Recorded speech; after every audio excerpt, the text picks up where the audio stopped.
no assentamento Josias Barros, para nós estarmos pregando a palavra do nosso Deus. Nós lemos uma leitura bastante conhecida, mas irmãos, no livro do profeta Isaías, no capítulo de número 53, da onde o profeta Isaías, ele fala: quem deu crédito à nossa pregação e a quem se manifestou o braço do Senhor, porque foi subindo como renovo perante ele, como a raiz de uma terra seca, não tinha parecer nem formosura, olhando nós para ele, nenhuma beleza víamos para que o desejássemos. Ele era desprezado, mais indigno entre os homens, homem de dores, experimentados no trabalho, como um de quem os homens escondiam o rosto. Era desprezado e não fizemos dele caso algum. Verdadeiramente ele tomou sobre si as nossas enfermidades e as nossas dores levou sobre si. E nós o reputamos por aflito, ferido de Deus e oprimido. Mas ele foi ferido pelas nossas transgressões e moído pelas nossas iniquidades. O castigo que nos traz a paz estava sobre ele, e pelas suas pisaduras fomos sarados. Só até aqui, amados irmãos, nós lemos até o 8, mas eu quero tomar por base só até aqui, onde o profeta Isaías, ele, nesse capítulo, ele estava retratando e falando sobre a aparição das dores da glória do Messias. Isto é, Isaías aqui, ele estava profetizando a vinda de Jesus Cristo a este mundo. Nós sabemos que o profeta Isaías, ele foi um do que mais profetizou, porque não só ele, mas nos salmos há profecia sobre a vinda de Jesus. Nos profetas maiores, profetas menores, há profecia sobre a vinda de Cristo. Tudo que estava para acontecer na vida de Jesus, sobre a sua vinda à terra, estava já prescrito nas Escrituras. Isaías, no capítulo de número 7 e o versículo de número 14, ele diz que Deus iria dar um sinal de quando ou como seria o nascimento desse homem chamado Jesus, que seria o Messias, o libertador ou o salvador do povo. E ele disse que Deus iria enviar um sinal, e o sinal era que uma virgem iria ficar grávida, e ela iria conceder, iria dar à luz ao menino. E, amados irmãos, nós vemos que essa profecia acontece na sua íntegra quando nós abrimos a nossa Bíblia no Novo Testamento, no primeiro livro, no livro de Mateus, no capítulo de número 1 e o versículo de número 18. A Bíblia diz que o nascimento de Jesus Cristo foi assim: Maria, ela estando despojada, ou estando para se casar com José, apareceu-lhe um anjo e ela se achou-se grávida do Espírito Santo. Então ela ficou grávida do Espírito Santo. O Espírito Santo foi quem a engravidou. Antes dela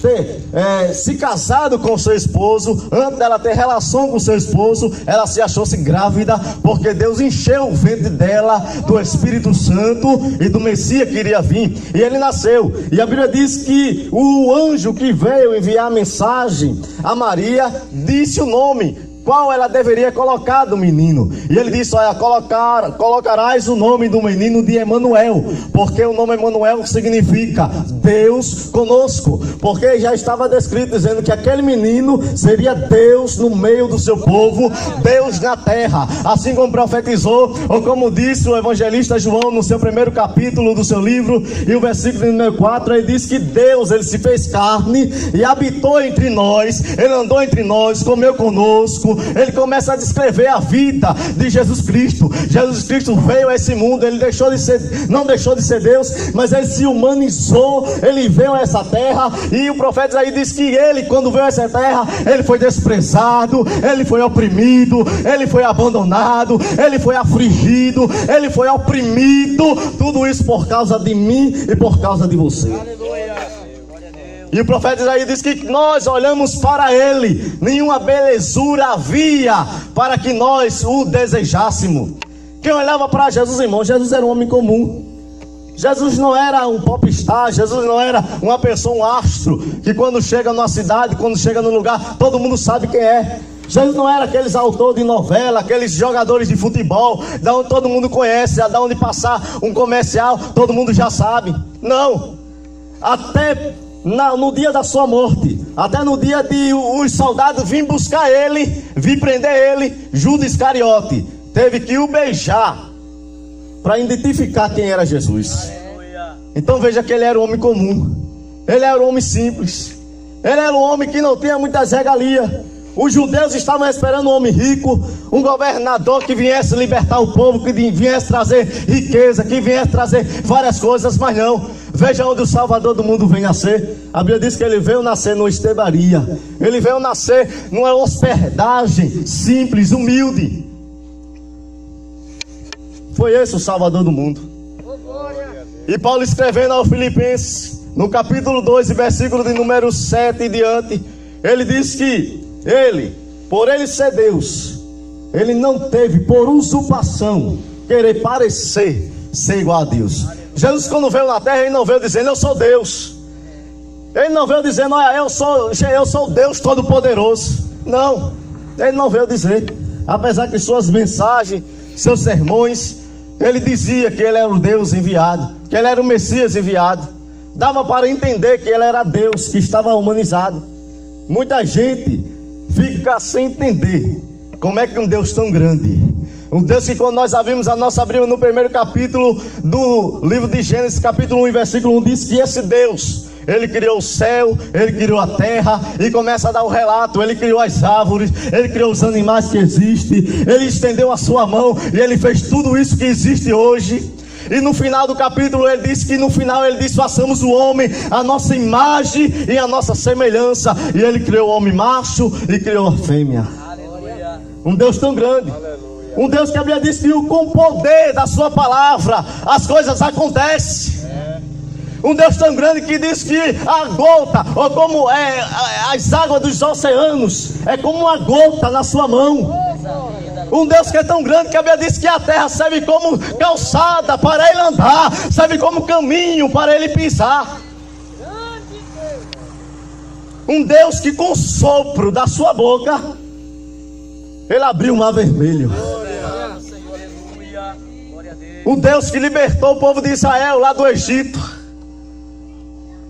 O Deus que fez grandes coisas, sinais e maravilhas. Como é que pode ele virar um homem, uma pessoa comum como eu e você? E a Bíblia diz que ele teve sede, ele sentiu fome, ele chorou, teve ocasião, ele fez amigos. E numa ocasião da onde um dos seus amigos, chamado Lázaro, morreu, quando ele chegou na tumba de Lázaro, ele chorou. A Bíblia diz que quando ele se encontrou com a mulher samaritana, ele estava com sede. Ele disse: me dá água, mulher, porque eu estou com sede. Aleluia. A Bíblia diz que ele, viajando no barco juntamente com seus discípulos, a Bíblia diz que ele desceu até o porão do barco e foi dormir. Como é que pode entender um Deus como esse? Que a Bíblia diz, o salmista diz que o guarda de Israel, ele não cochila nem tosqueneja, mas ele teve sono, ele teve fome, ele sentiu sede. A Bíblia diz que quando ele jejuou no deserto por 40 dias, 40 noites, ao término, a Bíblia diz que ele teve fome e Satanás chegou para o tentar. Ele teve fome, ele era uma pessoa comum. Ele sentiu o que eu e você sentia. Ele tinha emoções, mas ele tinha algo a mais do que nós temos. Além dele ser homem, ele também era o Deus enviado para salvar a raça humana do seu pecado. A Bíblia diz no livro de Romanos, capítulo de número 5, versículo de número 12, que por causa de um homem todos se fizeram pecadores. Lá no jardim do Éden, quando Deus criou Adão, Deus criou Eva, colocou no jardim do Éden, Deus deu uma ordem a Adão e disse que ele poderia comer de todos os frutos que havia ali, menos de um que estava no centro do jardim do Éden, porque no dia que eles comessem, eles iriam morrer. A Bíblia diz que Satanás veio, tentou Eva.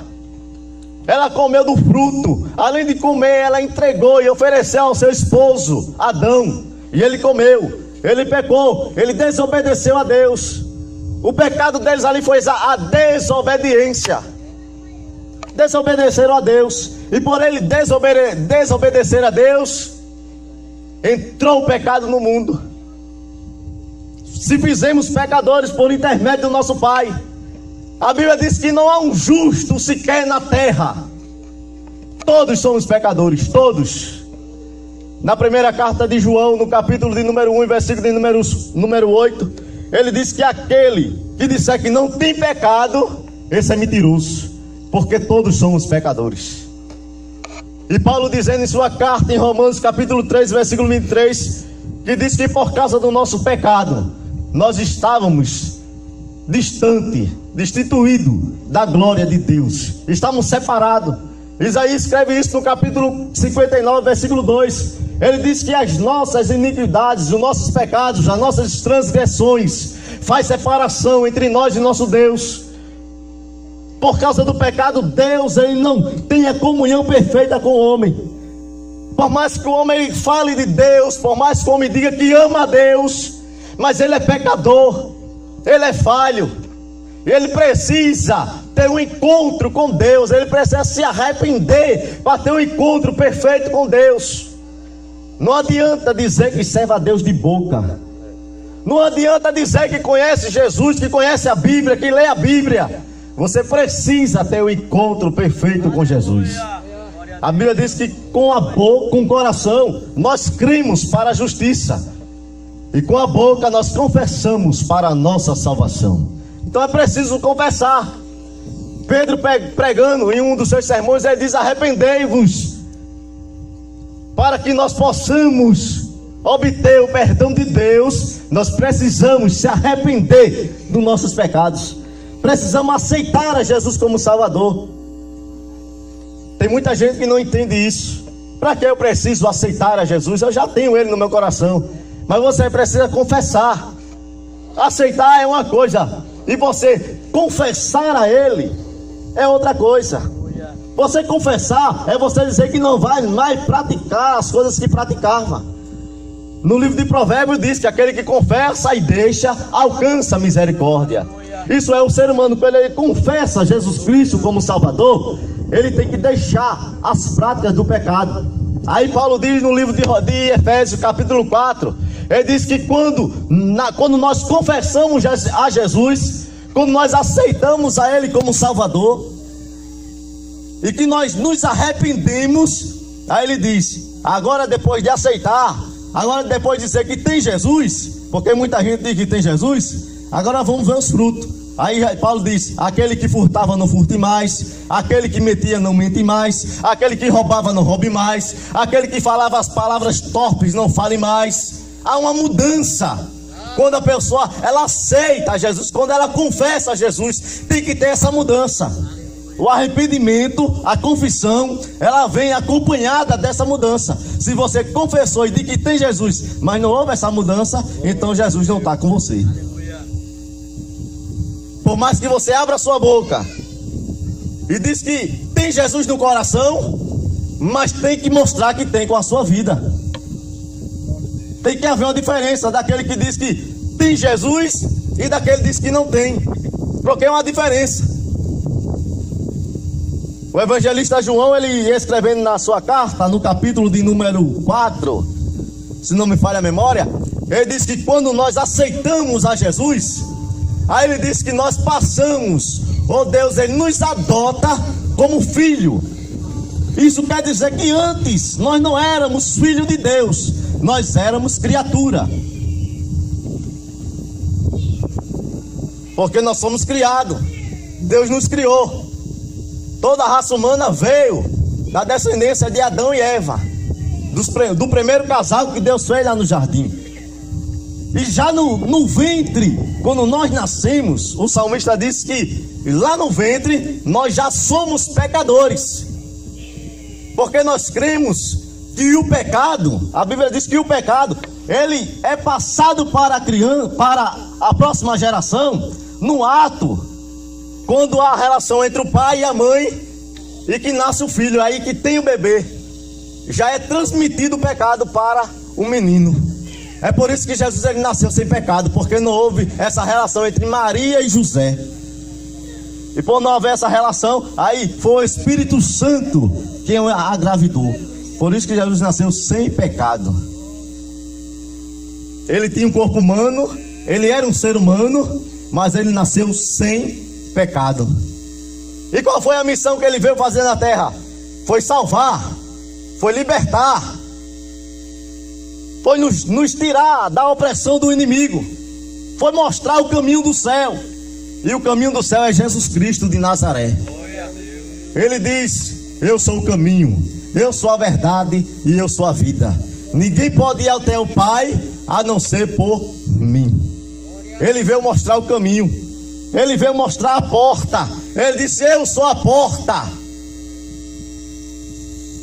E ele diz: eu sou a porta, e eu sou uma porta estreita. Quem segue a Jesus, irmãos, tem que andar conforme a palavra de Deus, ela diz que deve andar. E a Bíblia diz que aquele que diz que é dele, deve andar como ele andou.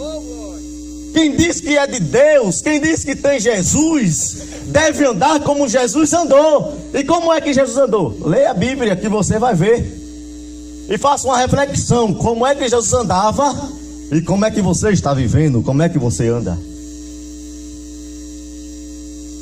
Então nessa tarde, o escritor, o profeta Isaías, profetizando sobre a vinda do Messias, ele disse que Jesus levou sobre a cruz todas as nossas transgressões e todas as nossas dores. Ele disse que nós andávamos desgarrados como ovelha, sem pastor. Você já viu uma boiada e não ter um vaqueiro no meio para guiar? Eles vão para se misturar, vão para todo lugar.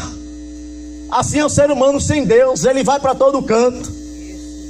Tem um hino que diz que o homem sem Deus é como uma folha seca, caída no chão, que vai para onde o vento levar. Assim é a vida do homem sem Deus, pobre, miserável e só pensa em pecar.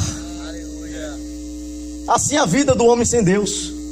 É uma folha seca, caída no chão. O vento leva para onde quer. Se o vento sopra para lá, ele vai. Se o vento sopra para cá, ele vai. Mas quem tem Jesus não. Quem tem Jesus tem a palavra. Quem tem Jesus tem Deus. Quem tem Jesus tem a garantia da salvação. Quem tem Jesus está liberto. Quem tem Jesus está salvo. Quem tem Jesus está preparado para ir para o céu. Quem tem Jesus, irmão, tem a vida.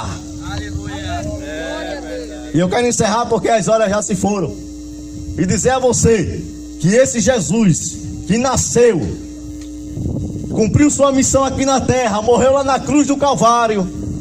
Nessa tarde ele está dizendo para cada um de nós, para você principalmente que ainda não confessou como Salvador, que ainda não está trilhando no caminho certo, porque a Bíblia diz que há caminho que para o homem parece reto, parece certo. Provérbios 14:12. Há caminhos que parecem certo para o ser humano, mas o fim dele é a morte. Quem sabe que você está pensando que está andando no caminho certo, mas ele está dizendo: o caminho certo sou eu. Então venha trilhar esse caminho. Aceite a Ele nessa tarde como único e suficiente Salvador. E com certeza a sua vida irá mudar. Jesus quer entrar na sua vida.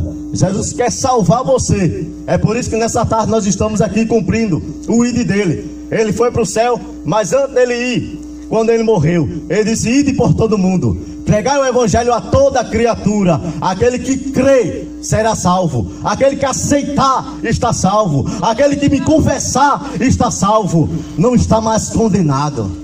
Então aceita ele, confessa a ele, se arrependa dos seus pecados e venha trilhar no caminho certo, rumo à mansão celestial, que é a Nova Jerusalém, lá no céu, que está preparada para todo que confessar a Ele como único e suficiente Salvador. E eu agradeço a oportunidade em nome de Jesus.